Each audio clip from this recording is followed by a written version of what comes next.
Arrington goes down. Ogilvy explains the budget mess, you know, how that, and the only alternative is to go do the income tax. And Arrington looks at Ogilvy and he says, okay, he says, I understand and I see we need it, but who's the poor SOB that's going to have to sponsor this bill? And the governor looked at him, he says, Russ, I want you to. Arrington did, because he realized the state needed it. Now, he was physically sick, I mean physically sick for a week, because he'd always been opposed to this, but he realized now that it had to be done.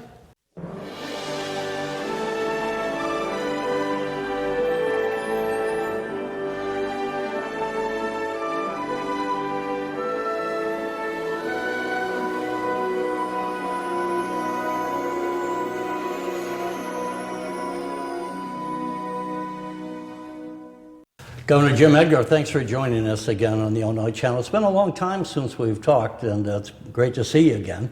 I want to say to the audience, just before we start, that you don't look like people remember. You're dealing with the medical condition, and so that's caused some hair loss. But let me insert a picture here that will be more familiar to people. Wasn't that long ago you looked. In fact, over the years, I don't think you really aged much, frankly, over the 30 years that I first met you when you were still governor, and I came here in 1997. Well, I have to admit, I feel like I've aged. And, you know, the chemo does things to you. And hair loss was one, which was kind of traumatic for me. But now, to be very truthful, I get ready a lot quicker in the morning because I don't have to mess with my hair.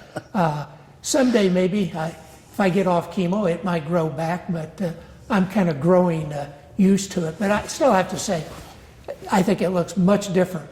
Me looks much different without hair than I do with hair. But so be it. Yeah, but you know, I wanted to say, over the years, we've done quite a number of interviews. And we talked about at the time a lot of pending issues that were before the state and got your opinion, and at the national level. But I thought this interview, I'd wanted to reflect more just on some of the other issues, and not, I often say to people, I want to do an interview that someone could look at 50 or 100 years from now and still find it interesting, and not necessarily be talking about what specific budget is before the legislature or the Congress or whatever. So that's what I hope to start. And you know, I wanted to start by asking if in the future, if there was some historian writing a book on Jim Edgar, what would you want him to say about you that would be accurate and fair? Oh, accurate and fair? I had it all planned out, but it made accurate. You kind of threw me off. I can't say wonderful. I would hope, and I think it's, you know, I felt like he was a good governor. He tried to do his job and to provide services for the people. Wasn't always right. Things didn't always work out. But overall, I think I would hope they would say that, you know, he did a good job. People felt good about state government while he was in leadership, and that, you know, he did his best. You know, I will jump here for a moment to around 2014. I was taping a conference in Chicago at the Union League Club. You were the luncheon speaker. And this was after George Ryan had gone to jail, Blagojevich had been impeached. And it was striking to me, and that's why I remember the moment you came up to speak, and you got like a standing ovation where people were, you know, here you were, they remembered when they could be proud of someone who was their governor and respected the job that he had done as governor. Well, I've always said if you can live long enough, you begin to look pretty good with time. You know, I think for the most part, people were satisfied with the job I did. Now, they weren't satisfied about everything, and there are probably some things that I don't really want to get into here, but I probably would have done different. But I think overall, we came out of that, meaning my team, it was just not me, with I think a good record. And I think people felt like that government did work. And unfortunately, we've had some unfortunate things happen to this state in the last now almost 25, well, it is 25 years. When you became governor, you were planning on running. I mean, you were Secretary of State. You obviously thought before you were elected, running for governor, and what you would do. You ran on issues. Now that you had served 8 years, did you meet your expectations of what you would do? I think so. I mean, I felt good about it. We basically came into office, and again, I always say we, because it was not just me. I had a very good team of people, some who had worked for me in the Secretary of State's office, others who came from other backgrounds. But we inherited a state that was basically bankrupt. I had a Democratic-controlled legislature that wasn't excited that I was the governor, not because they necessarily disliked me, but they wanted a Democratic governor that would sign the Democratic remap. When you deal with the legislature, you got to remember the most important thing is redistricting. Everything is secondary. And, I kind of messed their plans up. I know Mike Madigan was really upset that I won because he knew I was going to veto his map, which I did. So, we came in a difficult time. A lot of people, even though I'd been elected, I'd been Secretary of State for 10 years, they didn't really know me. They really didn't know what to expect. And I was a downstater, which is very unusual to have a person become governor, elected governor, that's a downstater. So I think we came in with, I don't know how high expectations were when I became governor, but I think for the most part, I succeeded those expectations. The people felt like, I did a good job. And public opinion polls many years afterwards continued to show that my approval rating was as high as anybody in the state. So again, when I became governor, I have to admit, I wasn't sure. I thought I have a great resume. I'd been Secretary of State for 10 years, which is the second largest office in Illinois. I'd been a state legislator. I've been an aide to the governor. I've been an aide to the legislative leaders. I mean, I knew state government. But as Jim Thompson once said, my predecessor, you're best prepared to be governor the day you leave office. Because nobody's prepared to be governor. Because it is such a huge, diversified responsibility. And you never know from day to day what crisis you're going to have to meet. That's the thing as governor. I told people that later became governor or thought they wanted to be governor that you had to not only take care of one or two issues, you had to juggle maybe 10 or 15 issues at the same time. And you had to make sure that you kept an eye on all those. You couldn't just concentrate on one issue. Now, as Secretary of State, I could do that. We were very involved in changing drunk driving laws in Illinois. We then got a mandatory auto insurance bill passed. But those were all things that we could concentrate on. As governor, I didn't have that luxury. I would have the great floods going on. I had the legislature in session. I had the mayor of Chicago complaining he didn't get enough money from the state. I mean, there were always several things going on that you as governor were responsible for and you had to pay attention to. So again, I don't know if anyone can go into the governorship and really know what's going to be called upon to do as governor because it is so diversified and so unknown. I mean, when I ran for governor in 1990, the issues we talked about were important, but for the most part, those weren't the issues we had to deal with. We had to deal with things that nobody had thought about. For example, as governor in my first term, Illinois faced the greatest natural disaster they'd ever faced in the history of the state, the floods on the Illinois and Mississippi River. In 93, I believe. In 93, and that took a lot of my time, though I had a legislature in session and I had to worry about getting a budget through that was very important, that we kept the state on even financial footing. We had problems with Medicaid. You always have problems with Medicaid. So we had all those things going on. But for the most part, we didn't talk about those things when I ran for governor. I don't think anyone appreciated just how bad a financial shape Illinois was till we got in. Did you appreciate it before you became governor? I knew we were not doing well. That's why I took the position that we had to keep the temporary tax permanent, because I knew we couldn't make it up. But I didn't know how bad it was until during the transition after the election, before I was sworn in. My transition team came to me, and they were people who had had experience in government for many years. They said, you know, you've got well over $1 billion in debt. Well, that, by the time I got sworn in, we were in the midst of a recession then. That was up to over $2 billion. By the time we got through the legislative session, we were probably up to $3 billion.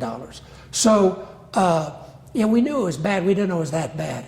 And it kept getting worse those first few months, things that we couldn't control. And we had to deal with it. And so... Well, and I think the economy then, didn't we have a recession, or it was a shallow recession? We had a recession we were already in big trouble. I mean, right. Before the recession hit, I mean, it would have been different if you had a really strong national economy. Oh, yeah. That would have Now, helped. by the end of my 8 years as governor, we had cut spending. We'd reduced the head count in state government. I mean, we'd tighten our belts. Then the economy nationwide started going better. Our employment went up. So, you know, by the time I left office, by the results of the actions we'd taken on tightening our belts, plus an improvement on the national economy, we left the biggest surplus. As I recall, wasn't it about $2.5 billion? Yes. And in fact, one of the issues when I first came to Illinois, as I said, in '97, so it was in '98, I was interviewing people running for governor. And the question was, what would you do with the surplus? Well, they spent it pretty fast. They did? I mean, within 6 months, it was gone, and we were back stretching out payments. Did you actually bring the expenditures down from when you came in? No, we were spending more money, but because certain things are on automatic pilot. Yeah, right? But you also had increased just the growth of the economy and inflation. The money you brought in went up. But we did have fewer employees when I left office. Now programs, I mean, Medicaid continued to go up. We did get some relief from the federal government where we had a little more discretion over Medicaid. Also, we got a little more money from the feds on Medicaid. A lot of people don't realize Illinois, historically, has been one of the most underfunded states when it comes to Medicaid. Because when they passed that back in the 60s, the formula was drawn up by congressmen who controlled the committees that were all from the South.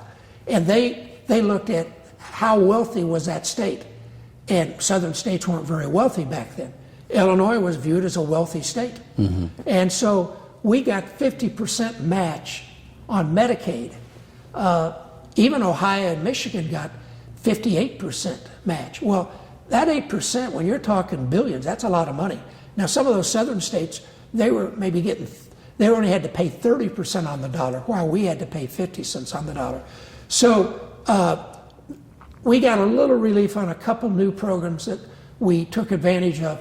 But for the most part, that 50% didn't change, which is continued to make Medicaid more of a struggle in Illinois than a lot of other states, just because we don't get as much from the federal government. Now, they get a lot more now than they did when I was governor. But still, there's other states, particularly southern states, that do much better off Medicaid than we do. And I should say, just so people know, you came in January of '91 and left in January of '99 after 8 years in office. What do you do as governor? I mean, you're the leader of the party, your parties, in your case, the Republican Party. But you're also then working with the legislature, and as you mentioned, you had a Democratic legislature.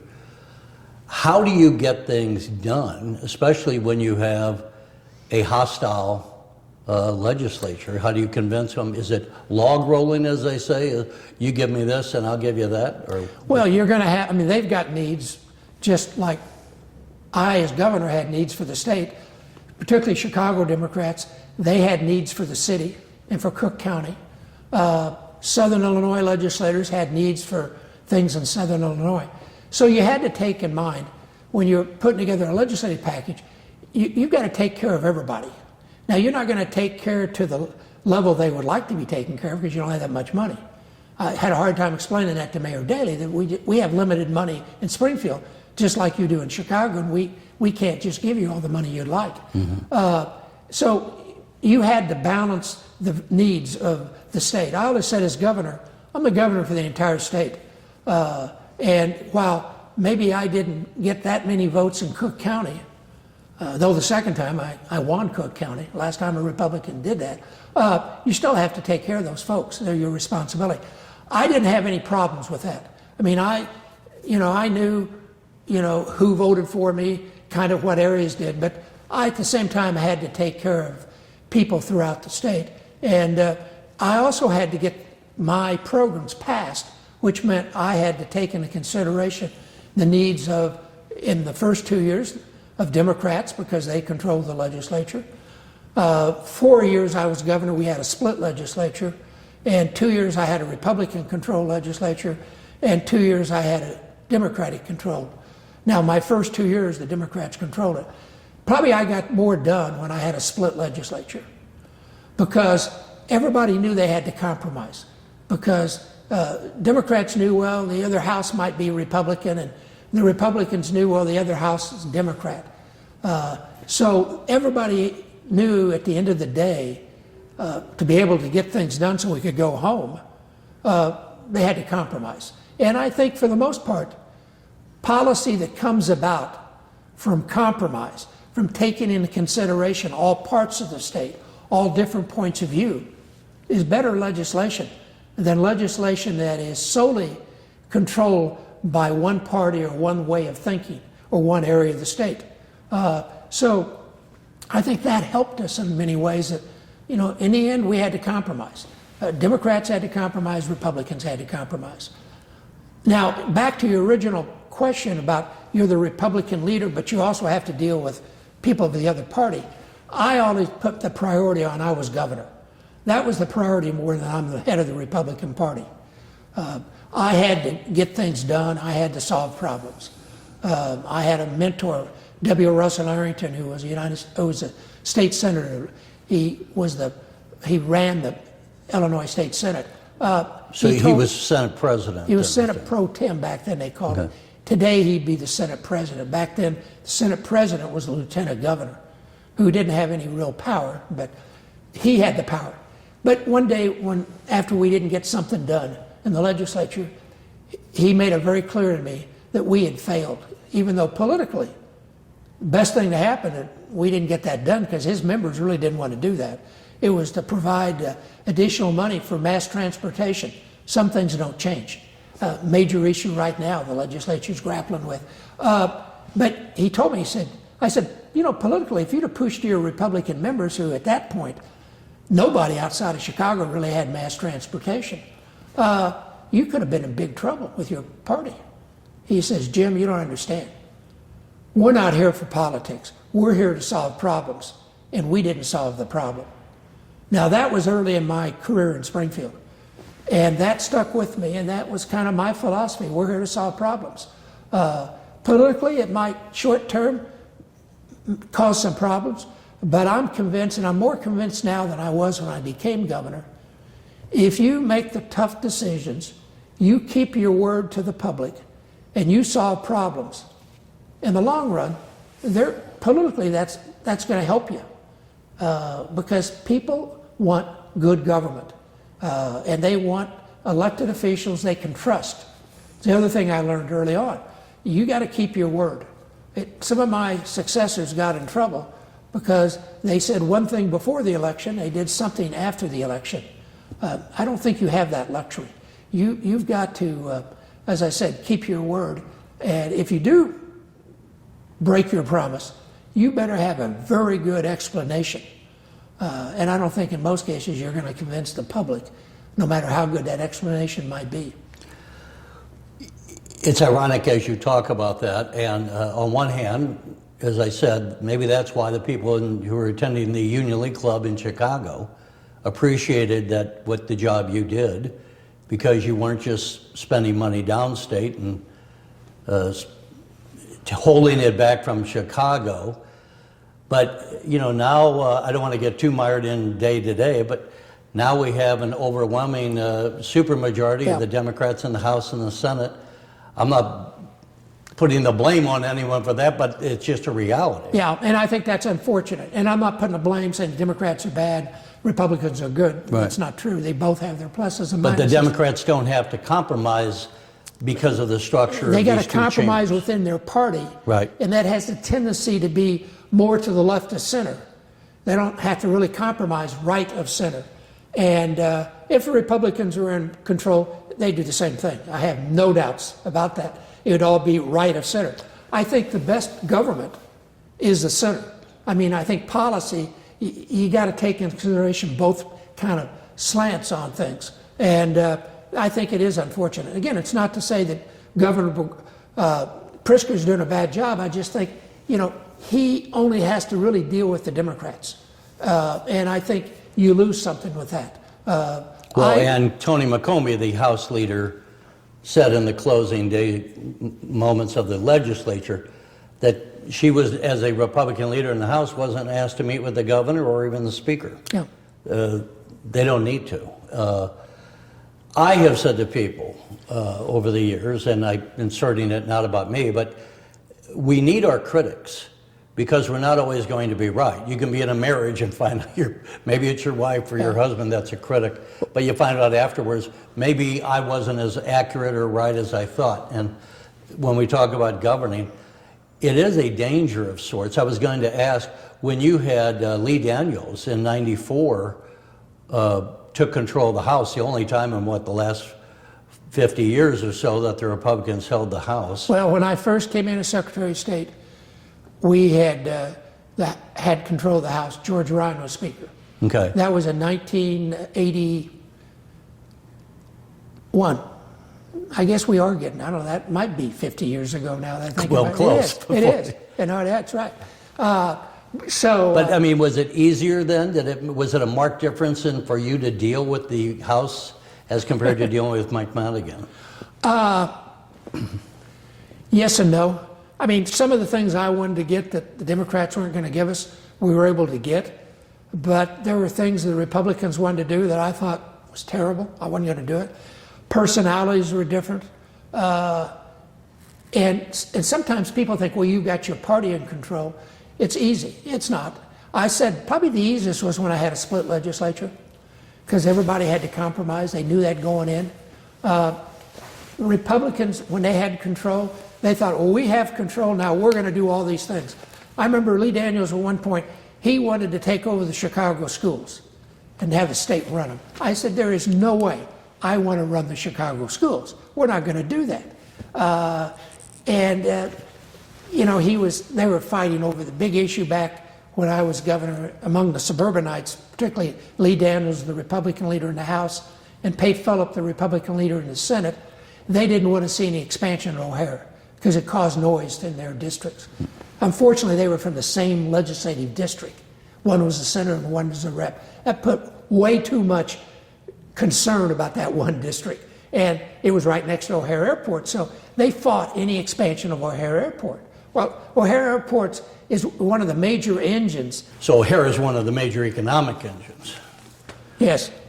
Well, and so we needed to make sure O'Hare Airport continued to modernize, and we needed more runways. We get more flights in. And it was a battle. And finally, it really was George Ryan. When he was governor, they were able to get the expansion for O'Hare in. So you were not in? I was not able to get the expansion. I mean, we had other battles going on at that time. I wanted to build a third airport. That's what Mayor Daley originally was going to do. Then he backed out of that because there was fear that we worked out an agreement between the mayor and myself. We'd build a third airport, but all three of the airports in the Chicago metropolitan area, the new airport, Midway, and O'Hare, would be controlled by a governing board that had equal representation, much like the RTA, where suburban and city has say. They don't either one have complete control. And that was going to be in Joliet area, wasn't it? well, originally the mayor wanted it down in in the south side, in the south, and I went along with that. But everybody always said the EPA will never approve it. There's too many environmental issues. We weren't able to get that through immediately. It took 3 votes in the House, and then we got it to the Senate. It was going to take 3 votes in the Senate, but we would have gotten it. And then after the first vote, the mayor dumped it because he was getting pressure from some of the airlines. They didn't want the suburban people to have say on what happened at O'Hare because they didn't trust him. They didn't think they would want to expand O'Hare, and they thought they'd get stuck with the bill. And it was a lot of politics in the airline industry. And so we didn't get that done. I went ahead, and then we had another spot near, just on the Cook County, Will County border, Peatone area, where we had flat ground. EPA, we were sure would approve it, and that's where we wanted to put the 3rd airport. Mayor never would support it. The Democrats always opposed it, and so it never got done.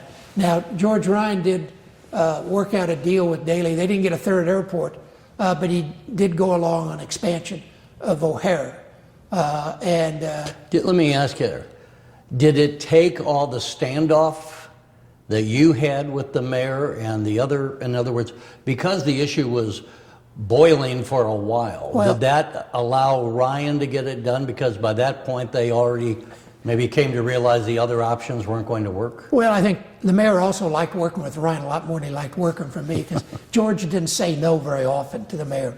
I said no a lot of times because we didn't have the money. In fact, I want to insert, weren't you known as Governor No? By Mayor first Daley term? gave me that title, yeah.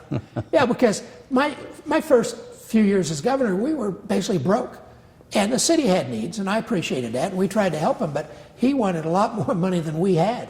And when they had the flood up in Chicago, they had not kept up to date the was that when the building infrastructure, they had some, and it started to leak, and it looked like the whole loop might go under. And well, the mayor wanted a commitment from me that I'd pay for half of it. Well, that was billions. We didn't know at that point. Nobody knew. I said, I don't have that kind of money.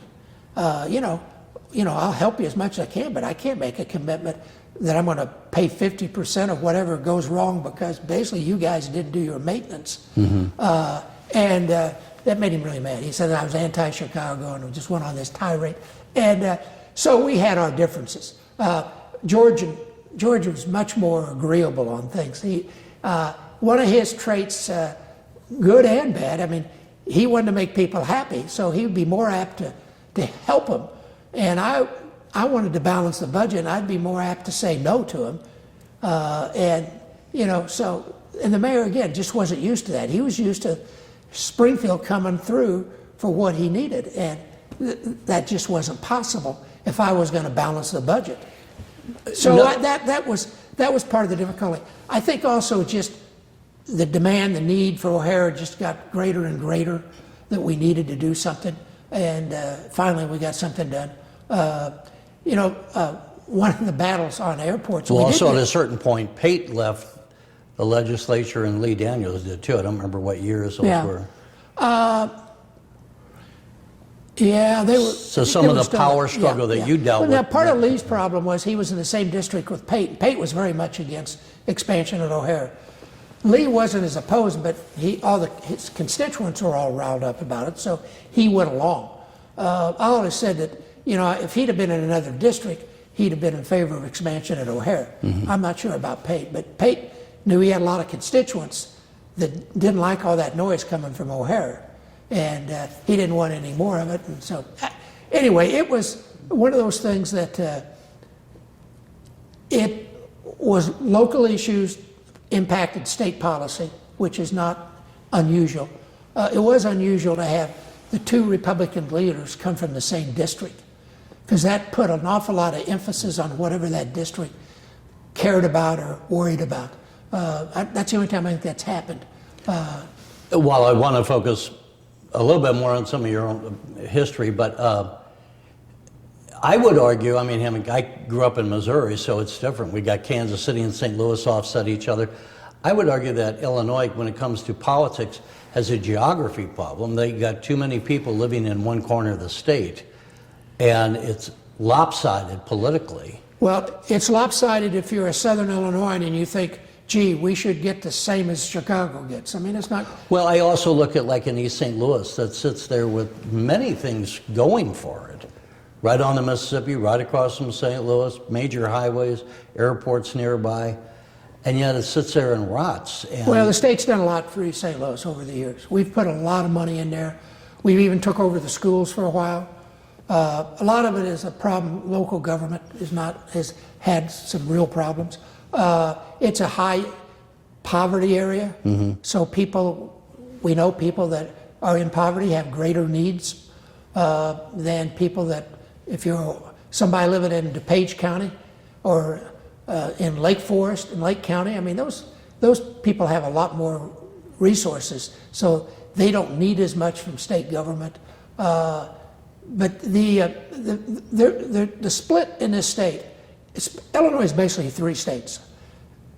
Cook County, suburbs, suburban counties, and downstate. And they're about a third and a third and a third. I guess it's a third if it's just the city of Chicago. Then you take the suburban area and the collar counties, it's more than a third, and downstate's a third. If you look at money coming from the state of Illinois, downstate gets more than a third. I mean, they do well. They don't think so, but they do well. City they do pretty well too. Suburbs don't get much, but they don't have the needs as much as the city would or downstate might. But now trying to argue that with them is hard. The problem too is our legislature is made up based on one man, one vote, as it should be. And there aren't that many people downstate anymore. Same thing when it comes to electing a governor. I mean, if they have a third of the vote, they might have more difficulty getting somebody from downstate elected than somebody from the suburbs or the city elected. I think that if the people who are elected, particularly the governor, has a sense that he's responsible, or she, which eventually we'll have a she, is responsible for the entire state. And what I used to do as governor, I'd say, when I had a Democratic controlled legislature, at that point you had some Democrats downstate in the legislature. So what you had to worry about, they would exclude the suburbs completely, because that was Republican back then, very Republican. So I had to protect the suburbs. Then when I had a split legislature, and the 2 leaders were Republican leaders were from DuPage County, and the 2 Democratic leaders were from Chicago, I had to protect downstate, because they were worried about, I remember we did a school construction bill, and they wanted to say, well, everybody has the same percent, or they have to come up with the same amount of money. Well, a lot of these downstate school districts were very poor school districts. They didn't have the resources. And I said, no, because we do that, none of this money is going to go to downstate because they can't come up with that match. And I said, I'll veto your bill. And they knew. So then downstate got taken care of, as well as the suburbs and the city. And when I had a Republican-controlled legislature, I used to have to protect the city of Chicago because Republicans wanted to really stick it to the city, and I said, no, you can't do it. I remember the city council had voted really too high a pay raise after the election for city council and the mayor. And the state legislature wanted to repeal that.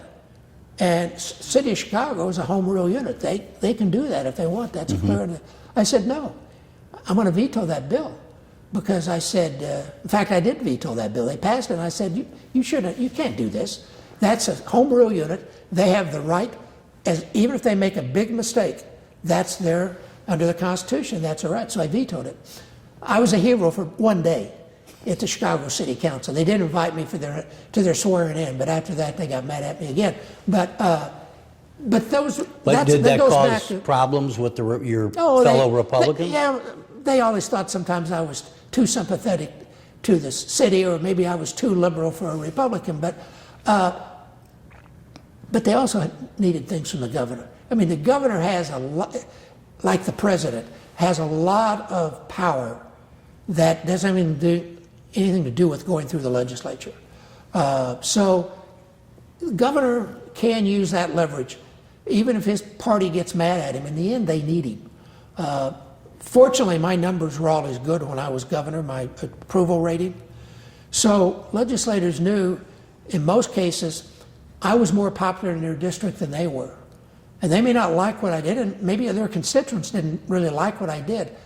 But overall, they still liked me maybe better than their legislator, and they needed me. The legislators needed me come election time.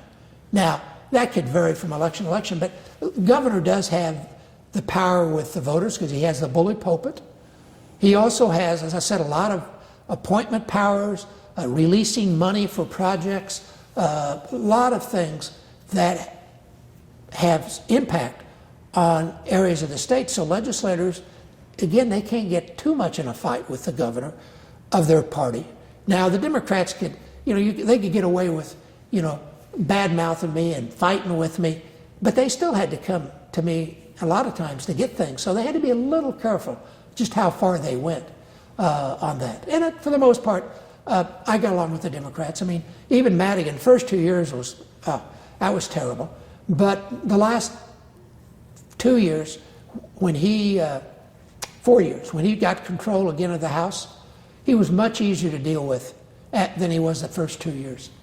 And I think he kind of learned by being in the minority, that he really couldn't beat the governor. And he worked with Ryan. He tried to work with Blagojevich, but Blagojevich, and Rauner was that's another thing too. I will opine that what I didn't know is when I came and you were governor, that over the next 25 years you were going to be the best governor, and I only got the last 2 years. It did change. And it was unfortunate because, again, if the governor fails, the state's probably going to fail because the governor's got the power. I mean, this governor's office in Illinois is one of the most powerful offices in the United States in state government. And it's a great job being governor. I mean, it's not a relaxing job all the time. Well, and I want to insert, you had a heart attack, I think, in your second term. First term, when I was running for re-election. Well, actually, I had heart problems in my second year as governor, and I had a stent put in. Then, when I was running for governor 2 years later, I had a quadruple bypass surgery in July of the election year. And so that actually... I think, wasn't it your heart is why you didn't run for a third term? No. The doctors, they said, you can run for governor. We'd rather you run for the U.S. Senate. We think that's a lot easier job than being governor. Yeah. I think they're right. It's kind of a halfway house, is how I describe it. But no, they said, your health is good enough. You need to do what you want to do. Now, their preference would have been not for me to run for governor, but they said if you want to run for governor, you should be all right. Now, my wife didn't want me to run for governor again. She never said it, but I knew she didn't. And I actually, when it came down to it, I'd been governor for 2 terms. A lot of states, they have a limit of 2 terms. State was in the best shape it had been in a long time. And I also, I like to take credit for that, but I also knew part of that's cyclical. It gets bad, then it gets better, then it gets bad again. Right. And as my budget director pointed out, Medicaid will, down the road is going to come back up and be a problem again. It's just the way it's set up.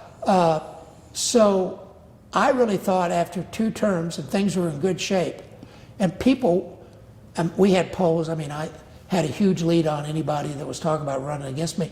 I thought that's probably a good time to leave. Just to go out on top. Huh? You go out on top because I wanted to go out when I wanted to go out, not when other people wanted me to go out. And also I was tired. It wasn't my health. It was just, that's an exhausting job. And you were a fairly young man. I was young, but I was young enough that I could go do something else. Yeah. I was 52 when I left office. And they always tell you when you're trying to decide what to do in a job, put down the pluses and the minuses. Well, I noticed all the pluses for being governor was all the perks. You know, I had an airplane, I had a house, I had meals provided, I had somebody even shine my shoes. I mean, you could really get addicted to this kind of lifestyle. And, you know, you always got a good table at a restaurant in Chicago. Back then I could go to sporting events and, you know, get a good seat. It wasn't some ethic violation. And so, you know, I realized when I looked at that list that I'm kind of getting used to this lifestyle. Because I'd grown up I'm not poor, but we didn't have any money. We didn't know we were poor, but I mean, I didn't have that growing up, and we didn't have that in our married life, that's for sure. And I remember telling Brenda, I said, maybe we better get out of here while we still can, because if we stay here another 4 years, we may not be able to adapt once we leave and go back as an ordinary citizen. And that was part of it. But also, I enjoyed being governor, loved being governor. But I thought maybe there's other things in life to do, and I better go do them while I can. Because one of the things I learned from the heart problem was that I am mortal. I mean, you have a tendency sometimes to lose track of that, especially when you're younger, that, you know. You think you're going to live forever. Live forever, or you don't think something's going to take you quick, you know. Like, I never thought about a heart attack. I used to worry about cancer when I was younger, which turned out to be, you know, what really has hit me. Probably is going to take me, but the heart thing, and even after the heart problems, you know, I watched what I ate, I tried to exercise, I took my medicine. I never worried about that much, but it did teach me that, you know, there are limits, and there are other things I wanted to do in life. I wanted to travel more. You know, I had grandkids coming along, and they weren't living in Illinois, they were all out in Colorado. Well, I like Colorado. I want to spend time out there with them. Mm-hmm. And so, you know, this is a good time to make the move. I had the U.S. Senate was the other thing they were after me, because we had an open Senate seat. Well, no, we didn't. It was Kara Mosley Braun, who was very unpopular at that time and probably was like an open seat. But after being governor of Illinois and being able to get things done, I thought being a U.S. Senator was a come down. You know, you're one of 100, and you're in a debating society. And you might want to get something done, but it might take you years until you had seniority. While as a governor, you instantly have the seniority. You're the governor. So it was, from my perspective, that was the best job there was. The only job with more power would be President of the United States. And that wasn't going to happen. A moderate Republican coming out of Illinois. Had you ever thought of running for president? Oh, yeah. When I was in, when I tell my teacher, 4th grade, that's what I wanted to be. Yeah. You know, early I wanted to be president. Well, and I started to ask earlier, so when you're bringing up, when did you begin to get interested in politics? 1st grade. 1st grade, really? Goes back, and I tell the story. 1st grade, Eisenhower was running for president against Adlai Stevenson, who was the governor of the state of Illinois. I had no idea what a governor was. I was 6 years old, and I didn't have a clue who Adlai Stevenson was, but I knew that Eisenhower had been an Army general, and any red-blooded 6-year-old in 1952 was going to be for the Army general. So during lunch hour, some of the upperclassmen, the 3rd graders, came to me and said, we're going to have an election later in the day, and they're going to ask your classmates who they're for. Get them to say Eisenhower. Well, yeah, I'm for Eisenhower. So I went around, talked to my fellow 1st graders and said, hey, when they ask you, tell them Eisenhower. Well, Eisenhower won the election at Franklin School. We had 4 grades, and he won. I was so excited, I ran home, told my parents. That's when I found out my parents were Democrats. Now, they weren't that strong, that's why I didn't know, but from that point on, in my family, I was known as the Republican. And I was then in 2nd grade, I got elected to my 1st class office. So it's stuck since the 1st grade? And that's why I became a Republican, because Eisenhower. And to this day, I'll say, yeah, I'm an Eisenhower Republican. I'm not a Trump Republican. I don't even put those two words together personally, but I'm an Eisenhower Republican. And so that started then. And in first, second grade, I got elected to a class office. And from then on, I was running for class president, and I was student council president in high school. I was student body president at Eastern. So that's what I really focused on, what I cared about. I was in fifth grade in 1956 when the Hungarian Revolution occurred. And on the evening news, back then it was only 15 minutes, we watched CBS. And Douglas Edwards was the moderator on CBS News then. And they had the Hungarian Revolution. And I'm watching that. And they throw the Russians out, looks like. And they're going to get their independence. I was so excited. And then, of course, what happened? The Middle East blew up. It's kind of like with Ukraine. The Middle East blew up. Suez Canal. And all the attention focused on that. And the Russians sent the tanks into Hungary and, killed the president, the premier or prime minister who had switched over. He got executed. And, the Hungarian Revolution was over. But that really hooked me on international affairs. I already was... It's interesting that even at such a young age, you're talking about the fifth grade. Yeah. It was somewhat similar for me, in the way, but it's interesting that here you achieved what you've achieved, and yet it goes back to such a young... Yeah. I have to say, back in those early years, I didn't know what a governor was. I didn't think about being governor. But I wanted to be president. Then after reading Advice and Consent by Alan Drury about the Senate, I wanted to be a senator. No, I said, outside of, being president, that's got to be the most impossible job there is. Being governor of Illinois, that's a great job. And so as governor, did you ever give any serious thought to running for president? No, because I didn't think as a moderate Republican I could ever get the nomination. I'm pro-choice. That just wasn't going to happen. And I didn't have the time to spend on it. One of the things that I worry about with Pritzker, and Pritzker and I have known each other for a long time. We served on a corporate board long before he ran for political office. We get along fine. And I don't think he's been a bad governor. There's some things I'd have done different, but I think one of the dilemmas he faces, there's no doubt he's running for president, and I don't blame him. He has a shot. He could get the nomination in the Democratic Party, or I couldn't have got it in the Republican Party because of my views. But he could get it. But the trouble is, he's got to really kind of, I think, pay attention to the left wing of his party, the progressives. Nationally. Nationally. And that's not where Illinois necessarily is as a whole. And that means sometimes he's got to spend more time worrying about that, running around doing those things, than concentrating on being governor. Now, maybe he can do it. I don't know. I thought I couldn't do it.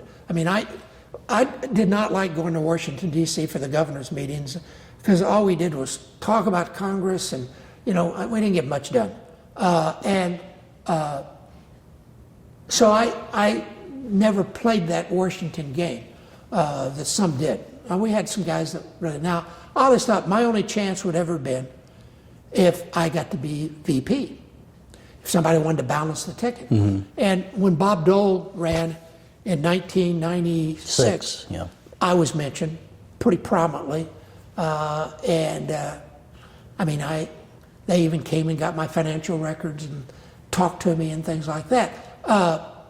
I didn't think it happened because he had a heart issue. I had a heart issue. I didn't think that, and he was, now we're born on the same day, different years of the same day. So we used to always talk to each other on our birthdays. And I was close to him, but I just didn't think in the end I would probably get it. But that was the closest. I'll tell a story. That spring in 96, maybe it was even 95, they'd already started mentioning it. If you're a governor of a state of Illinois, you get mentioned, but there was more mention because they knew that Dole and I got along well. And that, anyway, I go to the Middle East. I take a trade group of both Jewish people from Chicago and Arab people from Chicago. First time I'd ever met some of them. And we went to Israel, we went to Jordan, and we went to Egypt. So I get to Israel, and they said, Perez, the foreign minister, wants to meet with you. Fine, you know. So I meet with him. Then they say, Rabin, who is the prime minister, wants to meet with you. Well, it was the last week of the Knesset, and there had all kinds of fights going on. I thought, what's he want to meet with a governor, a traveling fireman from Illinois? You know, what's he want to say? And so I go, and he comes off the floor. He spends a half an hour with me. And I got to say, if Rabin had not been assassinated 6 months later, the Middle East would be a far better place, I'm convinced. Because he was working to deal with the Arabs, but he was a tough general, and he wasn't taking any flack off anybody in the Knesset. Unfortunately, one of the right-wing radicals assassinated him, and we have now the mess I think we have in Israel government. But I thought this is really nice. Why then the Arabs that were traveling with me came and said, Arafat wants to meet with you in Gaza. And that was going to be on Palm Sunday, and Brenda had already lined up. We were going to go to the Garden Tomb. That's the Protestants. Protestants and Catholics can't agree on where Jesus was buried. The Garden Tomb is what the Protestant thinks he was buried. And so I said, well, I can't go. There's no way my wife is going to let, I promised her we're going to go to, you know. So we didn't see him. But then we get to Jordan. Then I get a call. They said the palace had called, and King Hussein is out of the country, and he's so sorry he can't meet with you. I thought, why would you want to meet with me? You know. So then we go to Egypt, and I have a military escort all around Cairo. They put me in this great room out at the Medina House by the pyramids, where Churchill and Roosevelt stayed during World War II. And then they say Mubarak was the president of Egypt at the time. He said, he has come back, he was out of country, but he came back just to meet with you. Now, what in the world does he want to meet with me? So I meet with him. He had no idea where Illinois was. He thought we were next to California. And he thought we grew a lot of wheat. But anyway, I said, you got to come to Illinois sometime. And 6 months later he came, not because I said that, but he was in Chicago. And it was like 10 below zero. And I said, what do you think of Chicago? And he said, I'm never coming back here. This is the coldest place I've ever been. But anyway, so I think this is, why am I getting this? And, you know, I'm meeting the most important people. I'm having the great hotel rooms. And so that night, his cabinet hosted a reception for me.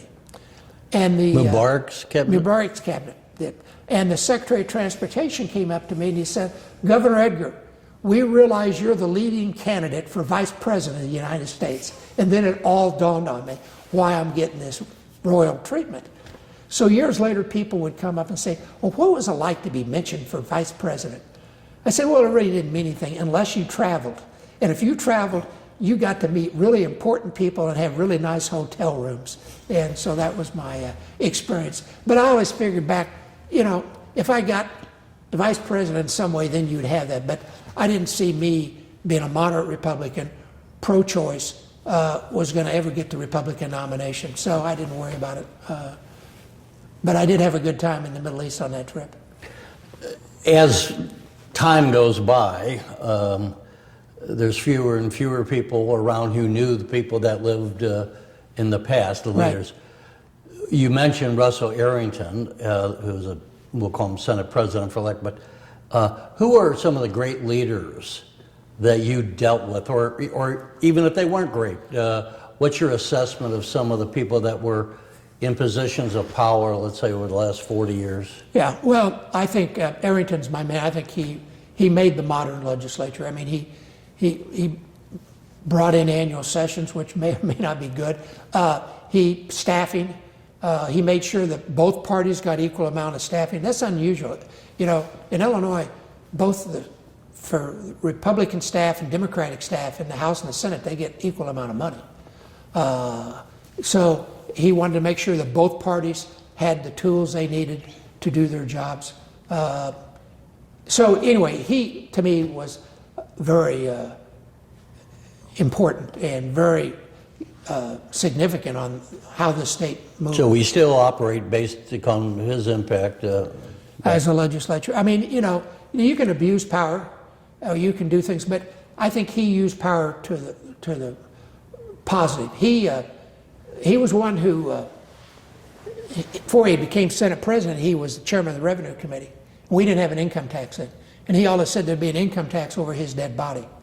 Well, Ogilvy, who also was a good governor, or somebody I had a great deal of respect for, was elected governor. The state was kind of broke again. And the sense was we got to have an income tax. And so they tell, I wasn't with Arrington when he went down to meet with Ogilvy, but they tell the story. Arrington goes down, Ogilvy explains the budget mess, you know, how that, and the only alternative is to go do the income tax. And Arrington looks at Ogilvy and he says, okay, he says, I understand and I see we need it, but who's the poor SOB that's going to have to sponsor this bill? And the governor looked at him, he says, Russ, I want you to.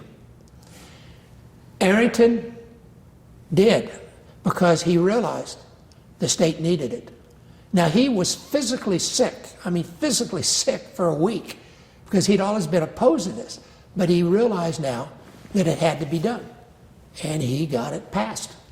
The governor was involved, and they cut a deal with Daley. And when you talk about political leadership, that's leadership where you take on something even though you were personally opposed to it. He was opposed to it originally, but then he was convinced this was the only alternative. And he was willing to make that change and to take the abuse from his members. I mean, he had to go line up the votes. Now, in the end, there was an agreement worked between the original Mayor Daley, I call the real Mayor Daley, and Ogilvy on who got what. The local government distributive fund came out of that. They reduced the amount on individuals because there was some concern you had to have corporate and individuals the same under the old Constitution. But they took a chance. And I think the Supreme Court knew that they weren't going to get paid if they ruled that unconstitutional. But Ogilvy, Arrington did that, and Ogilvy did it too. I mean, he came in, new governor, and did it. Wasn't a popular thing. I don't think it defeated him for re-election. I always said, I think Ogilvy also created the EPA. We had an EPA in Illinois before the federal government did. And it was very controversial, particularly downstate. And if you look at the re-election figures, Ogilvy barely won the first time, and he barely lost the second time. But where his numbers were off were in the rural areas, where they hated the EPA. And so I always thought the EPA probably hurt him as much as the income tax, but most people think it was the income tax. But Ogilvy was a good, he was to me a role model for governor. What years were you were elected? You were a one-term state legislator. I was, at that point when Ogilvy got elected, I was an intern working, and then a staffer working for Arrington. Then I got elected to the legislature. I lost the first time I ran, which was the best thing that ever happened to me, probably. But what year were you first elected? 76. Okay. By same year that Thompson got elected. First year he got elected. And Thompson was good. Thompson, maybe I knew Thompson too well, too close. I wouldn't say I was in awe of him. He was the smartest guy I've ever dealt with in Springfield, by far. Madigan is the second smartest guy. But Thompson was smarter. But maybe he spent 5% of the time on that and 95% of his time on his antiquing and other stuff. But he was the quickest study I've ever been around. He just grasped the issues quickly? When I worked for him, I remember when Arrington died, he was going to the funeral. He was asked to speak. He really didn't know Arrington. Well, I went along with him. I was his legislative aide at that time. And he said, come along. And he called me up to where he's sitting on the plane and said, talk to me about Russel Arrington. So I outlined, I told the story about, we're not here for politics, we're here to solve problems, and we didn't solve a problem. We've got to, and I told him that story. And, he's looking out the plane, I'm thinking he's not paying a bit of attention to what I'm having to say. Finally I said, you want me to write this out? He says, no, I'm fine. I thought, I wonder what he's going to say. He goes into that funeral, and you had that Clem Stone, who was the multimillionaire insurance tycoon, who Arrington had worked with to start. He spoke, and then Chuck Percy spoke because they were from the same area and they'd known each other. And Thompson, who didn't know him. Thompson gets up, took what I had told him, and shaped it in the most eloquent, touching speech I've ever heard. There wasn't a dry eye in the place. And I'm just startled because he was listening, and he took the facts and wove it into as Thompson could do. And we're walking out to the car, and I'm trying to hold back tears. I said, And he looks at me and he has this twinkle in his eye and says, and he'd been in a parade and had about 2 other things to do that day. He said, "It's been a good day, hasn't it?" It was just like, it was just, and I just, that's Thompson. But he, smart guy, good on staff. One of the things for a governor to be successful, he's got to have a good team around him. Because a governor appoints a lot of people. Now, they're not all going to be good. People say, well, what would you do different? Well, probably some appointments. But what you have to do is when you mess up an appointment, move the person out. Thompson's a little slow at moving them out, but he was good on his initial pick. He would pick good people. I learned that from him. You got to have a good team around you, and you got to treat them as a team. And he did. I mean, he was well liked by his staff people, so I learned a lot of the day-to-day things as governor from working for Thompson and watching him. Now, there's some things he did I didn't want to do. He was always late. It just drove me nuts. So I was pretty much always on time, almost to a fault. I mean, I would cut a person off in mid-sentence because I said, I've got to go for my next event. We all had our shortcomings. He wasn't perfect, but he was a good governor. And he was, the state ran well. I mean, they always Well, to your point earlier that you decided not to go for a third term because he might as well go out on top. Yeah, he stayed too long. Would you argue he should have stopped at 8? I always thought he stayed too long. I mean, it's an individual. I knew after he barely beat Stevenson with that questionable 4,000 votes that he was going to run again. Because you don't want to go out that way. I think he wouldn't have run again if he'd have won by 200,000 votes or something like that. So he ran again, and I think that you can stay too long. And I realized that watching that, and also watching... Whose fault was it during Thompson's tenure that the state got into such problem? What caused the financial crisis that existed when you became governor?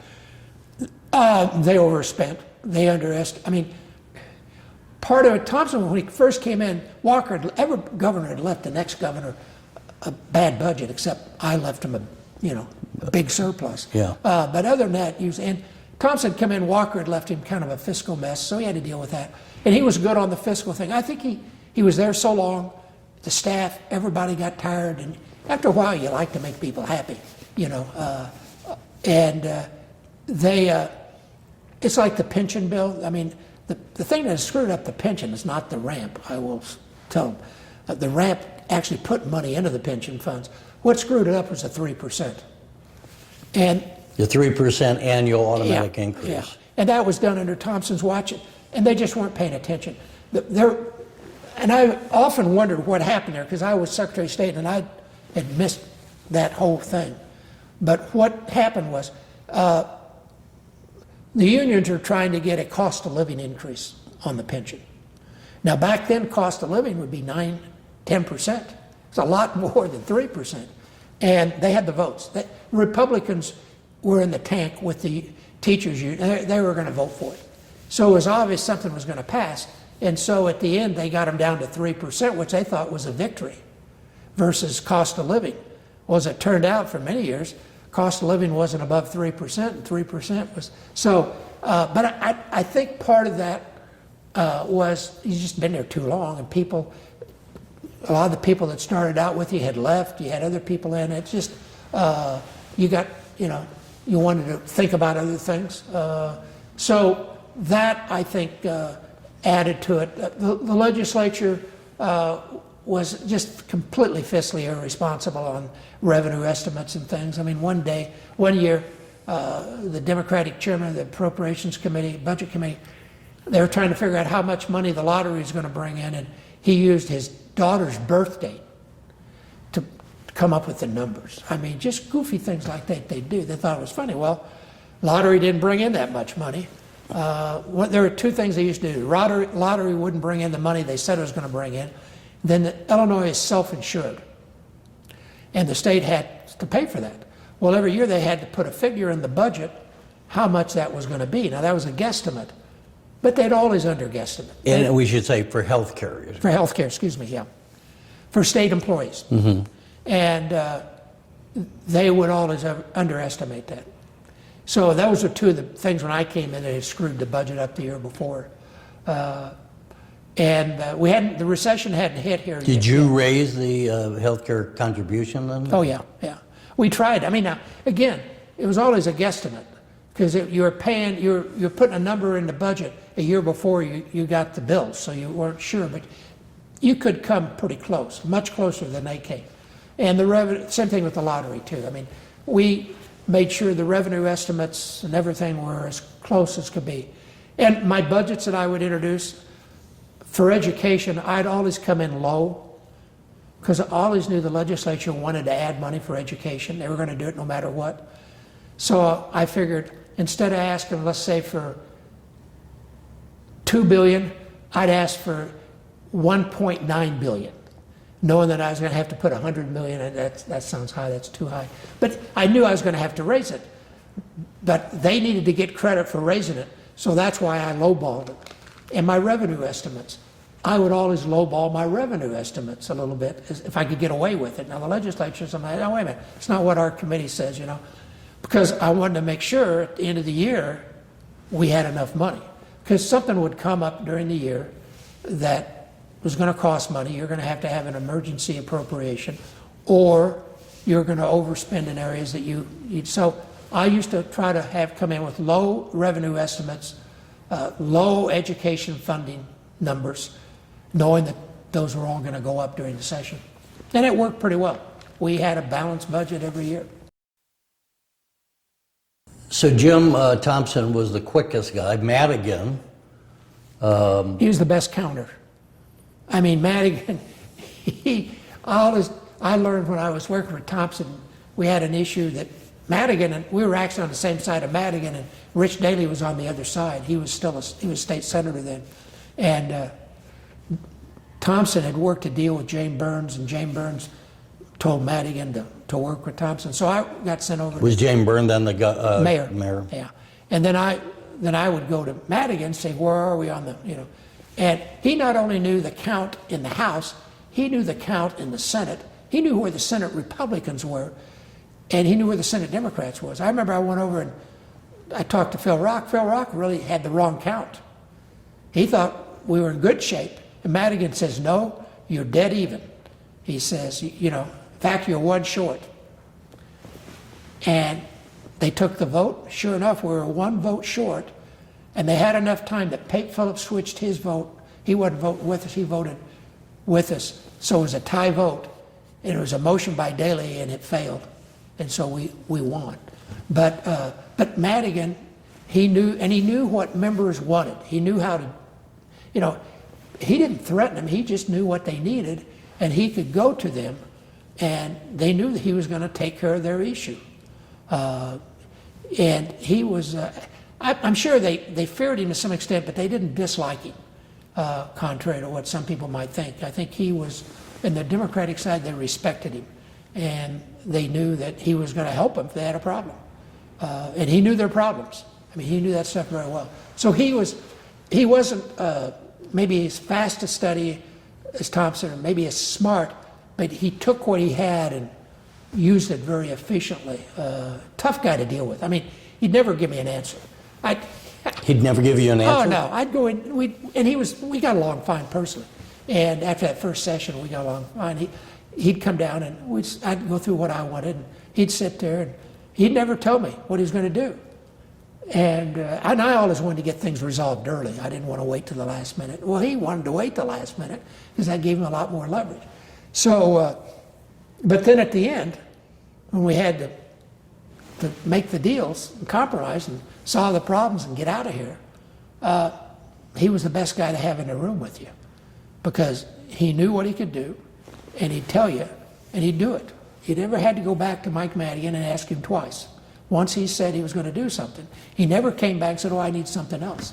That was it. So, and in the last 2 years that I was governor, I remember we had an issue again on pensions for teachers. IEA got to the Republicans in the Senate, and because they had some members they endorsed, they were going to give them votes they needed to pass this pension bill.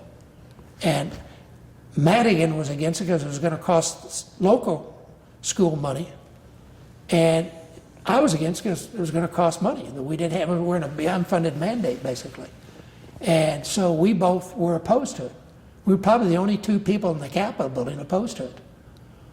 But we bluffed our way out of it. He told the unions, he says, you know, you guys better take, we had a compromise. It was a lot less. And you better take that because, you know, Edgar, he'll veto that bill if we pass it the other way.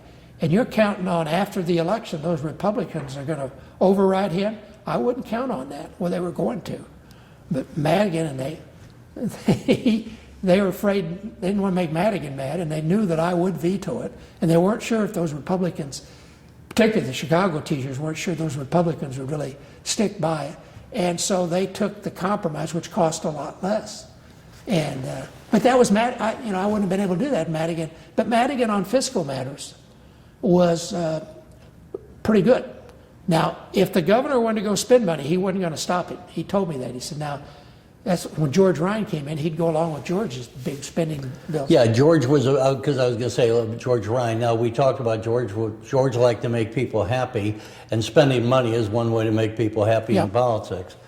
So he just kind of blew through the surplus. You would work so money hard. was, and also the head count went up. I mean, that just wasn't his thing. And I always said George, I always thought was a better legislator than an executive branch. It's just, I think I was better executive branch than I was legislator.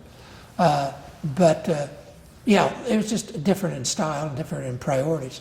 Thompson was good. Ogilvy was probably, he was only there for 4 years, but he did some really tough things and, you know, really created the modern governorship in many ways. Brought in the Bureau of the Budget, more staff, you know, I thought did a good job. Did you have any dealings with Blagojevich? Well, he was a legislator, and I mean, he was not considered as the sharpest, you know, knife in the drawer. And you knew his father-in-law got him the state rep thing, and I mean, he wasn't offensive. He just wasn't much of a factor. And I remember when he went off to Congress. When he became governor, did he reach out to you? Yeah, about 5 times he said, I really want to meet with you. I want to talk to you. And this was in the first 6 months. And he set a date. And he said, I'll come to see you. And I says, no, you're the governor. I'll come to see you. So about 6 times I had plans to go to Chicago to meet with him. And 2 hours before the meeting, he'd call and cancel it. But finally, after a while, I told my secretary over in Champaign, I said, don't get too excited if he calls again. Because this isn't ever going to happen. Is that, you know, he was kind of that way. I mean, I never had any problems with him when he was, I mean, I didn't deal with him as governor. He did call and want me to head up the presidential library. That had been got to be a controversial thing with Ryan. I'd started it before I left. And then George started the actual construction, and we already had the engineers and everything lined up, but that got to be a controversial thing. He wanted to put his chief of staff in to run it when he left. And so Steve Neal, who was a Sun-Times reporter, you might remember, he was big on Was a history. Sun-Times columnist? Yeah, he was big on, he got really mad at George over this. And so he told Blagojevich, he wrote a column saying that Blagojevich ought to name Edgar to take politics out of this. He's a Democratic governor, put Edgar in as, you know, as head of that library. And Blagojevich called and said, I want to do that. And I said, okay. I said, you can do it, but don't call and tell me who you want me to hire over there. I said, you can send names, but in the end, we're going to make a decision whether that person's qualified or not. He said, nope, you and Richard Norton Smith, you run that place. And he was good to his word, never interfered. But that was really my only dealings governmentally with him. And he left us alone. We pretty well, we did what we wanted to do at that presidential library at the time. Before we run out of time, I could talk all day on this, but let's talk a little bit about what you did after you left the governorship. So you got a job at the U of I in the Institute for Government and Public Affairs. Most importantly, they gave me the title, Distinguished Fellow. Right. And all I said, after being involved in Illinois politics for 30 years that I had been, if they call you distinguished, you take the job. And so, yeah, I loved what they really didn't know sure what they were going to do with it. They wanted me over there because Paul Simon had created the one down at Southern, and they thought they needed something to counter that. And so they weren't sure what I was going to do there, but I knew what I wanted to do. I wanted to be in the classes. I didn't necessarily want to teach a class, but I wanted to go from class to class. Like a guest lecturer? Yeah, and talk about government, what I'd done, and take their questions and give them some answers. And to me, I had done that as governor. I enjoyed doing it. I'd had young groups come in, and whenever I had a chance, talk on a college campus to students. That's really what I wanted to do. So when I went to the U of I remember talking to President Stucco. I said, well, I want to do this. He says, well, that's all right. We don't really care. We want you to be available like we have conferences or this or that. And I said, fine. I said, but I'm going to do it. He said, well, you go do that. So I did it. And the first time I did it, the Chicago Tribune reporter came over and covered me, front page story. Former governor in the classroom. It was a great story. And I ran into President Stucco. He says, it's a good thing you're in the classroom. That's really good. You keep doing that. And I did that. Now, surprisingly, I never got asked hardly at all by political science teachers to come and talk. It was all these other disciplines. They wanted to know about how their discipline relates to government. How, if their graduates are going to have to go deal with government, how should they be prepared? I talked like to the School of Public Aid or whatever it was, dealing with, they're dealing with people in poverty. How do you, what should their people know? How do you deal with that in Springfield? Ag department would have me over a lot, talk about ag issues. Transportation. When did you start the Edgar Fellows? Well, they always wanted me to start something. I knew what they wanted. They wanted me to start something on ethics, and I really was tired of hearing about ethics. And because we had all these studies and things, and I didn't think any of that was going to change. And I said, and they also wanted me to raise money for it. That's really what they would have, kind of like Simon Institute. And finally I said, look, I will start something that is going to try to bring people together. Because my sense watching Springfield and everything, what doesn't exist today that existed when I was there, particularly when I first got there, was Republicans and Democrats got along. They'd fight over issues, but when the session was over, they'd go out and have a drink together. Mm-hmm. Often they would co-sponsor bills together. There really wasn't as much partisanship. Wasn't the animosity. It wasn't the partisanship. And, if you sat and talked to a bunch of them, if the press went around, you'd have a hard time knowing who the Republicans and who the Democrats were. And at that time, we had liberal Republicans and we had conservative Democrats. So the parties weren't as it wasn't polarized. defined as they are now. And so, but one of the things I know that helped was I knew I was active in national state legislative groups. Arrington had been, and so I staffed that, and then later I got to be involved in NC. I worked for NCSL. That's the National Council of State Legislatures. And that the first year, they're now 50 years old. I know where 50 years ago is, and that has been hugely successful. And one of the things I know when I used to go to those meetings, Republicans and Democrats from Illinois would come and they'd bond because they're from Illinois. They're not fighting over something. They don't have constituents getting to them. They're out going to dinner, getting lobbyists to buy them dinner and things like that, but they'd all go together. And they got to be good friends. We used to also have something back then called legislative joint commissions. And the House and the Senate would name equal number of members from both parties, both chambers, and they'd work on issues like economic development, pension laws commission, and then they would co-sponsor bills from those commissions that never were viewed as partisan and usually passed because they had both Republicans and Democrats, both House and Senate. They did away with that, unfortunately. I think that was a huge mistake because that, again, allowed legislators to get to know each other in a more informal basis and socialize. I mean, people say, oh, they're on a junket. Yeah, they're on a junket, and that's good for us because they're out there together, getting to know each other and building a bond that will pay off when they come back here. So watching that, and And the other thing I knew from this, most of these guys aren't that much different. I mean, you can be from deep southern Illinois, you can be from the inner city of Chicago, and they have a lot more in common. And they just need to know each other. They need to spend more time together in a non-heated environment. So that I said, I'll do that.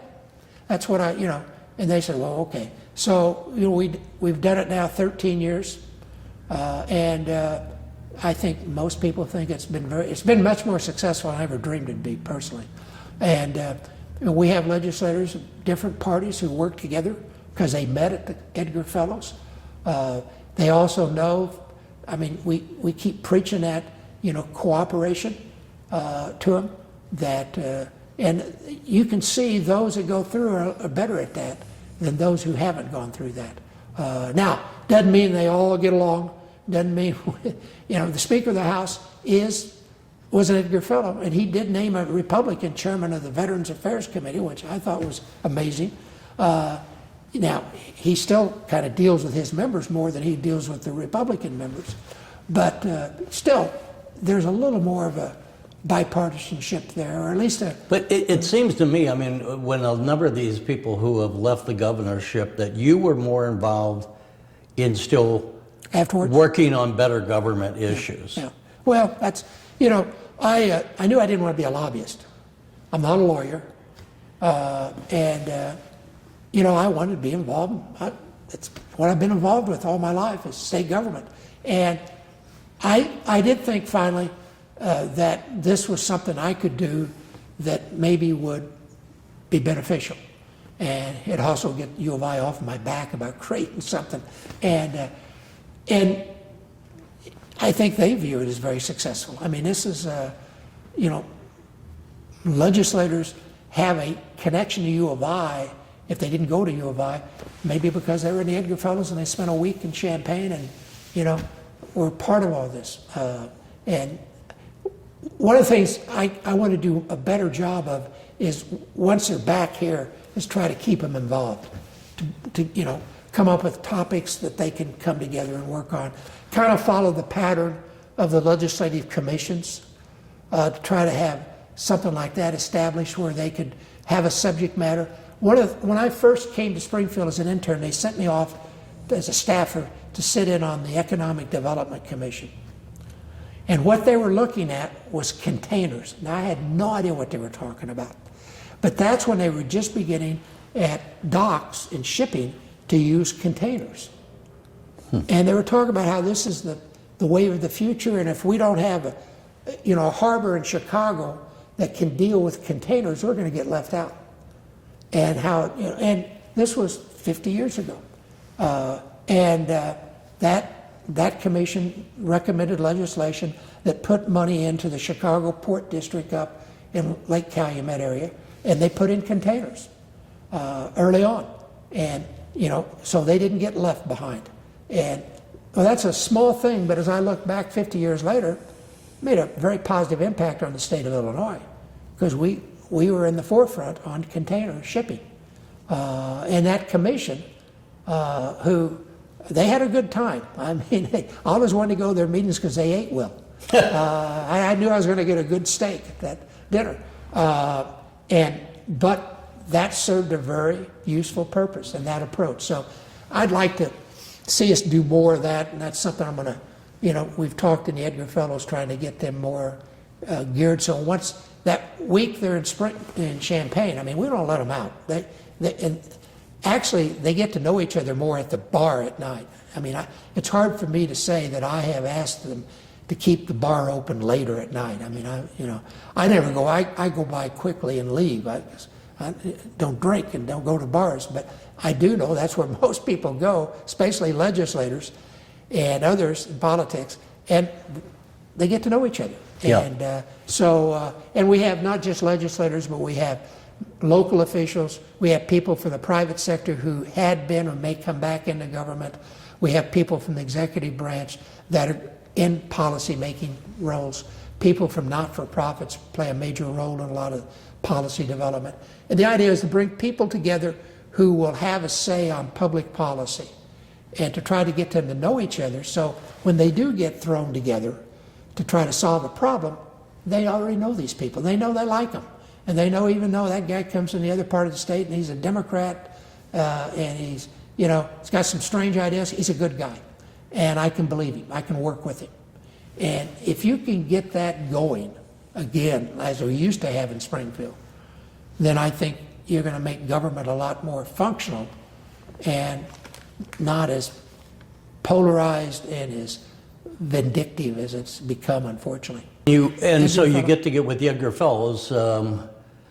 You get, what is it, one class a year or two? One class a year, 40 people. It reflects the state's population, I mean the ethnic population, the political population, men and women. We spend a lot of time trying to balance it all out, so it doesn't mean... And regionally try to balance it? Yeah.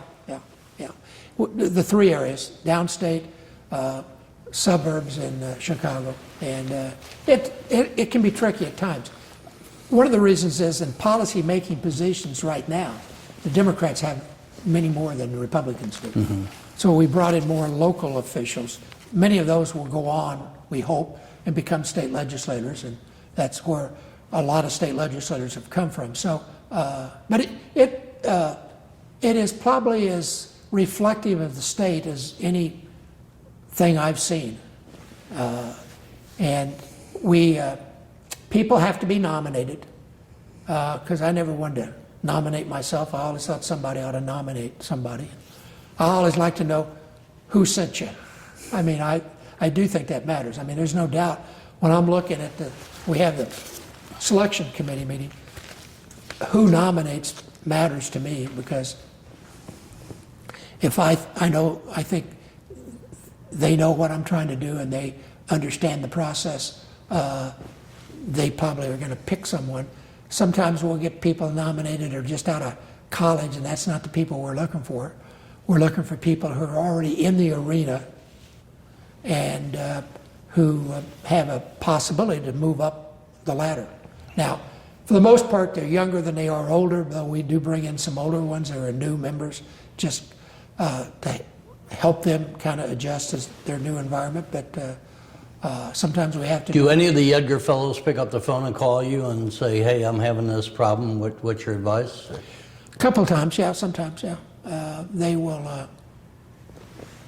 I've tried to be careful not to ever campaign against an Edgar Fellow. And I'm trying to stay out of campaigning as much as I can these days. But definitely, I will not go in, and if I was going to do something for a Republican, I would not do something for a Republican who's running against a Democrat who is an Edgar Fellow. Nor would I do something for, not that I have done anything for Democrats that was running against an Edgar Fellow. You know, again, as I said, I try to move out of that. And my type of Republicanism isn't really in flavor right now in the Republican Party, so that's not that they ask me too often anyway. So I'm pretty much, you know, out of that these days. Now, when I first went out, the first 10 years, 15 years out of the governorship, I mean, I was, every election year, they had me out, you know, traveling the state, had me doing endorsements and all that. But as I said, the party's changed a lot since then.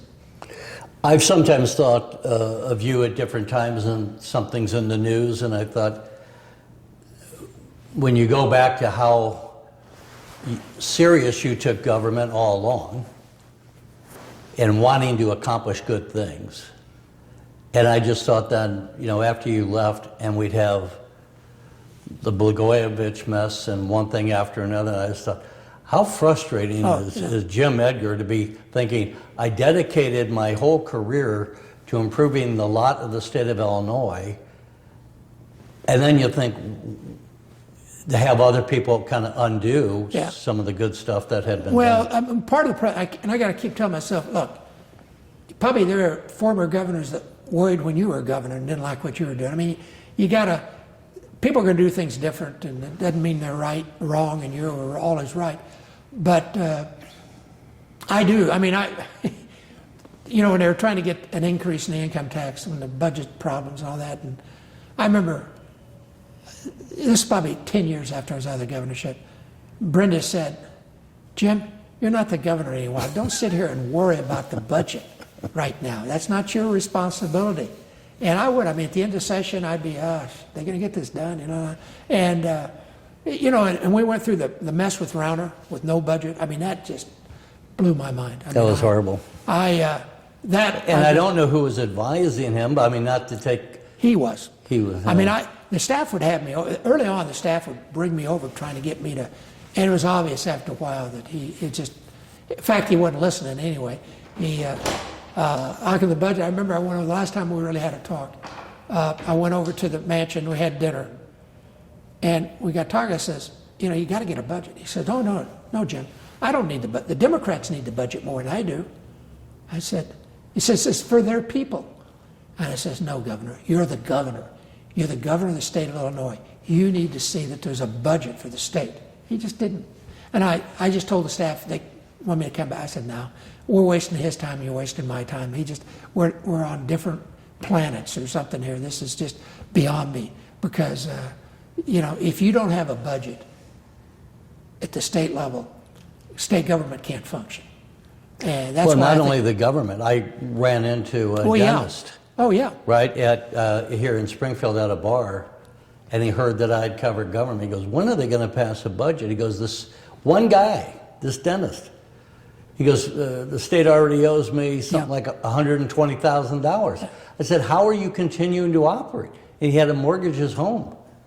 And it's just like, we'd gone through that early when I first came in. That was happening because they weren't paying bills on time. Mm-hmm. And that was terrible. I mean, that's one of the things. When I left office, we were paying bills within 30 days, and that hadn't happened. But I think the state is there now. I think Pritzker's did a good under job. Under Rauner, we had $16 billion in unpaid bills. Well, the other thing that people didn't appreciate, they said, well, it's a good thing we don't have a budget, not spending money. I said, yeah, we're spending money. We're spending money based on the old budget that was too high, like school aid. I mean, a huge mistake was when they passed the school aid formula, because that took all the pressure off. If they hadn't passed the school aid formula, and they hadn't passed the money to pay for state workers, we'd had a budget in 1 week, because that would have brought this state to a stance. People would have gone nuts if their kids can't go to school. They're home. What are they doing for babysitting? And then if state workers, no agencies could function, we'd have had a budget. And when they passed those two things, made an exception. I said, this is going to go on forever because there's no pressure. You got to have pressure. Mm-hmm. And fortunately, I mean, the pressure finally was the not-for-profits. They were dying. And that was, I mean, people were dying because they weren't getting help.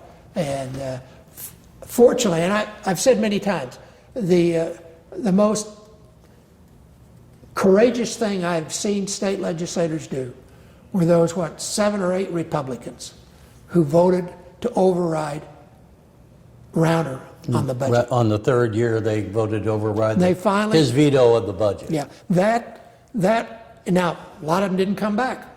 Now, the 2 women I don't know that they cared at that point. Well, some of them didn't. Others, I think, but I know David Harris, who's now been working with the budget director with Governor Pritzker, Republican, but said, I didn't run for election so I could oversee the demise of the state. Yeah. Well, that, to me, was fortunate, because I don't think people appreciate it. I had some financial people tell me, said, state didn't have a budget this year. The finance community in New York will never trust Illinois again. I mean, just when you don't pay your bonds, I mean, they really get uptight about that. And so that was a point where I worried. And fortunately, I mean, I was making calls, and I knew the people that were bringing the thoughtful Republicans together, and they all got a letter from me commending them on it, and a lot of them put it in the front of their office so people could see it when they walked in, because they were just getting annihilated within their own party on this. And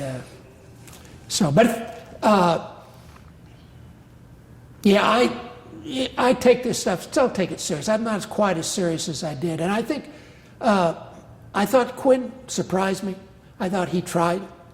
What was interesting about Quinn, and I thought as lieutenant governor, he had a platform to speak out, but he didn't have to do anything. Yeah. That was a perfect job for Quinn. Yeah. Now, what also, as I look back now and look back at the Quinn years between Blago and Rauner, Quinn looks pretty good. Looks pretty by good. comparison. But there were also major issues happening, not economic. Just, I mean, you had the gay marriage bill, you had the death penalty bill, getting rid of the death penalty. Yeah. There was a number of, I think, maybe marijuana, medical marijuana, but a number of big issues were getting done during those years. Well, the Democrats control the legislature too on those issues. Yeah. I mean, I mean, the gay marriage thing, well, that was a major hurdle to get over, and the death penalty too. Actually, when I first came to the legislature, I mean, the death penalty is probably 5-1 for the death penalty. I mean, that's been that and gay marriage, those two things. Well, Richard changed. Speck had only been 10 years before when he killed the nurses. Well, I did the first death penalty as governor afterwards. That was John Wayne Gacy. Oh, is that right? Yeah, that wasn't too hard. Wasn't hard. I mean, I voted for restore the death penalty. That was a tough vote because I thought it should be extremely limited, and it was limited originally. It's not as limited as much it used to be. Oh, we run out of our time? Well, just about. Let me just... You never mentioned why we're here. Well, I was going to say two things. So we're sitting here in the Jim Edgar reading room that was recently named. They have the plaque up now outside the door. We're in the state library. What does it mean to you to have the... Well, the libraries, this was a huge thing to me. When I was Secretary of State, for years they'd talked about building the library. They had the plot of land, but never got done. And Was this an empty lot? Yeah, well, it wasn't an empty lot originally. There was a bar here, Capitol Way Inn, I think was the name of it. Many a night with some of the legislative leaders I worked for, as they downed several glasses of beer, and I was trying to keep up with orange juice, and they about killed me. This had been on the master plan. This was the spot. Had been a church here, I think on this side too. Anyway, then I called in all my chips when I was Secretary of State to get it built, and but unfortunately it was right when I was leaving to go become governor. So this went to George Ryan, and it wasn't under me anymore. But this room particularly, the red leather chair. I mean, I love this.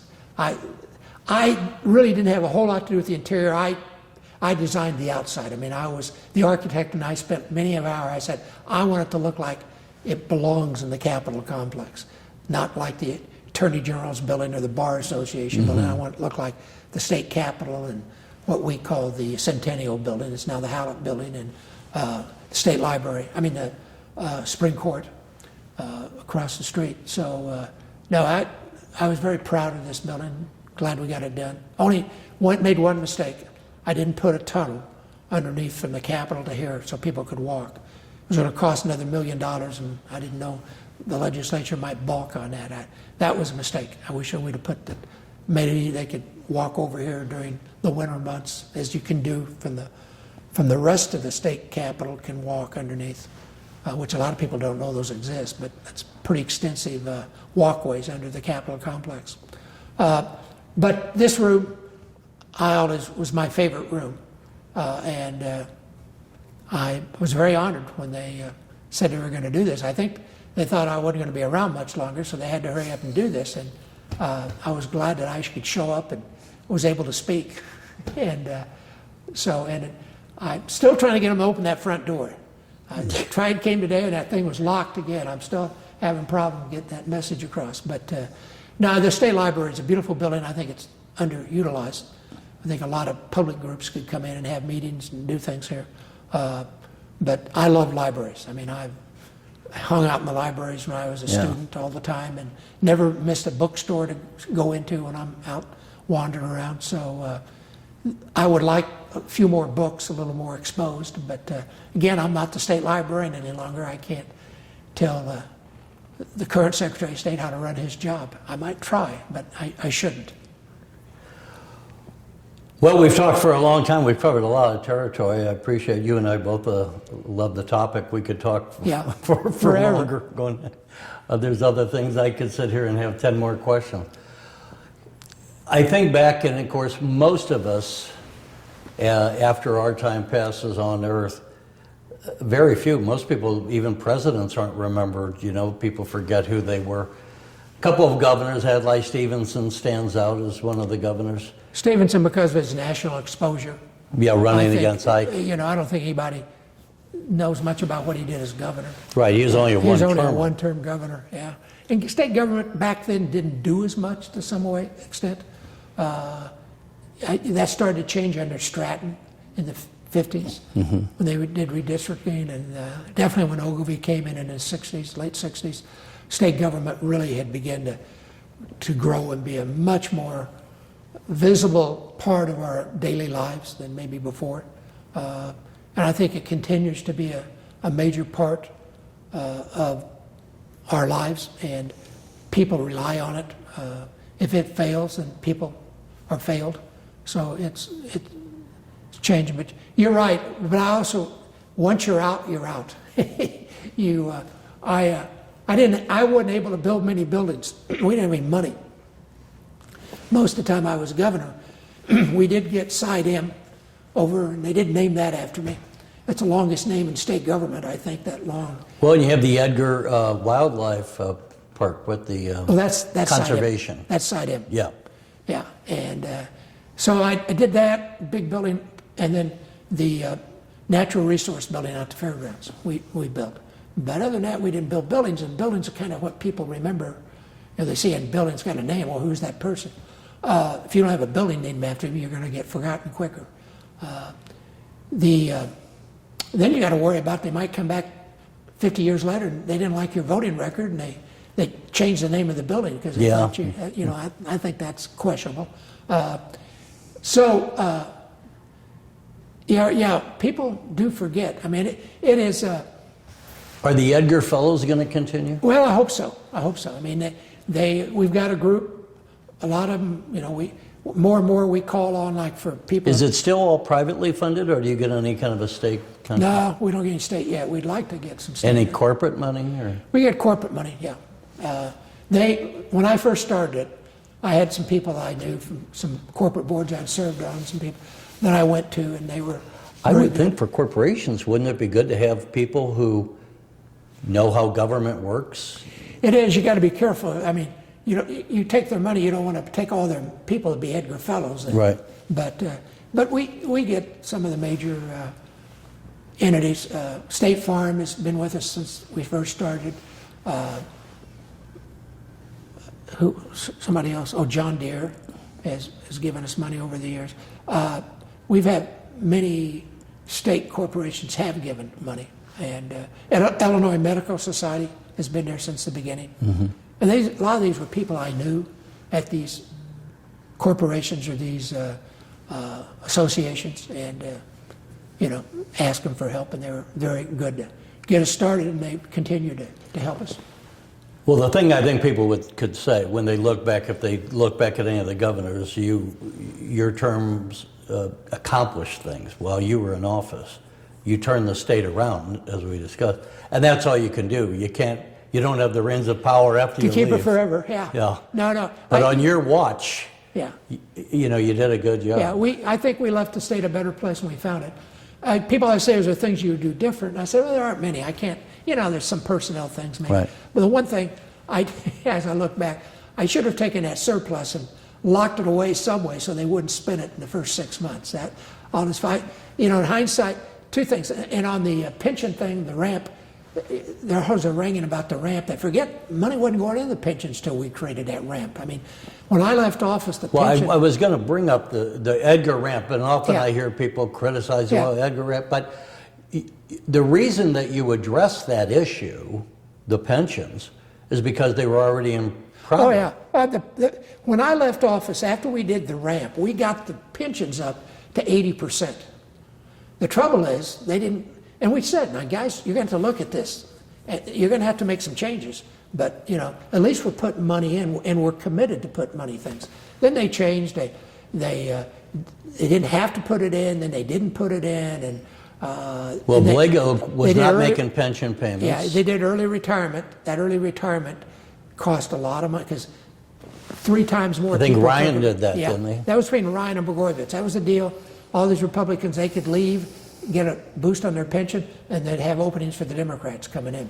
I mean, there are problems, but hindsight, instead of 10 years to look at it, we should have said 5 years to look at it, because we didn't know we were coming out of the recession that quick. We knew we wanted to start putting something in because nothing had been put in. There was no requirement that you put stuff in, and it just was getting worse and worse. So we put that in. It got There better. was no requirement to fund the pensions? No, it could always be the last thing, and they always never had money for it. And now they had to pay. They made sure they made the payments going out. So whatever, there was never Those who had already money. retired, you're paying them, but they weren't putting money aside for the workers. They weren't putting aside like they should. No, not at all. And that's why they put the clause in the Constitution in 1970, the Constitution, that you couldn't take away benefits, because they knew the pension funds were all. When I first came over here as an intern, I had to go to the Pension Law Commission, which has got to be the driest stuff you ever sit through, actuary talks. Right. But they knew, they were talking then about, these things were all underfunded. And that was 1968. So for years, we had not been funding our pensions. And so the ramp actually was the first time we started putting some money in on a regular basis. Was it enough? It was all we had at the time. And did you ramp it where the payments went up later on because you had to for political reasons to get the vote? Well, probably helped get because of the election, we got that passed. But also, the argument was inflation's going to bring everything up too. Right. And so they can make those payments. But the point was that they needed to be watching that and see what worked, what didn't work. Part of the problem with the pension funds too is they're heavily involved in the stock market. And the stock market goes down, pension fund goes down. Right. Stock market comes up, pension fund comes up. And we had the crash in 08 where the market went way down. Yeah. And you're still taking money then out of the system. You're taking money out of the system, but you'll get that money came back. I think I've been told, and the other thing is, people that get tier 1, we're all getting old and dying. Some guy, a Republican pension guy, told me that really the state part of this pension fund's not a problem anymore. They're getting more money than they're sending out. It's the locals is the big problem. Fire and police and that kind of. And that, I remember sitting there for hours in that pension law commission and listening to that story back in 1968. So that wasn't new. But the state, because that tier 1 is the one getting 3%, those folks are dying off. I mean, I'm one of those people, and I'm 78. I forget what year. It's another, probably 15 years when they cut that off, 20 years. I forget, whenever they cut that off in the early 2000s, and you didn't get that 3%. And but anyway, for the most part, I sleep well at night. I don't have too many, but I do worry about things too much. And I worried about things too much when I was governor. Probably part of why I had the quadruple bypass surgery, but I still worry about this stuff because it's just kind of your life, and why don't they understand? And Let me just, let's close out with this, because there's so much contention now in politics, as we said. It didn't used to be quite that way. What would you say to people as far as going into politics, because I've talked to people who have made millions of dollars, and they're like, I'm not going to put myself through that. Yeah. And so we don't get good, talented people to go into the system. No, it's really unfortunate. I mean, particularly if you're running for state or national office, I think the local government, you might be able to still not get abused as much as you do, unless you're mayor. I think mayors get abused a lot. Superintendent of schools get abused a lot. They don't run, they're appointed usually.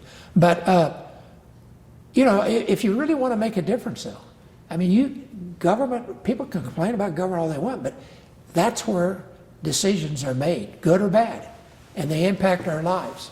And if we don't have good people there, don't expect good decisions. And I argue with people that you got to be involved. You don't have to run yourself, but you ought to be sure you vote in a primary. I mean, that's one of my biggest beefs with people is primaries is where most people get elected these days. And unfortunately, the extremes of both parties kind of dominate primaries. because a lot of folks in the middle won't vote in a primary. But you got to vote, and you got to know who you're voting on, and then you don't expect perfection. You're not going to get everything you want from somebody you voted for. And the other guy, that if somebody wins that you didn't vote for, he's not that bad a person. Most people in life are pretty good. Most people in politics are pretty good. I think sometimes they get grinded down. Unfortunately, they get caught up in the, I call it it's kind of the fraternity take. You know, people go off to college and be pretty decent guys, and they get in their fraternity and they'll go crazy and having a kegger or something like that. Well, that's kind of what happens in caucuses around here sometimes. They're all pretty reasonable back home, and they get over here and they get all, oh, the other guy's bad, and it's just, it's a legislative road rage. Caucus mentality, I call it. But for the most part, they're good people, and most of them come into this, they want to do good. Now, some of them get cynical, some of them go astray, and they should be penalized.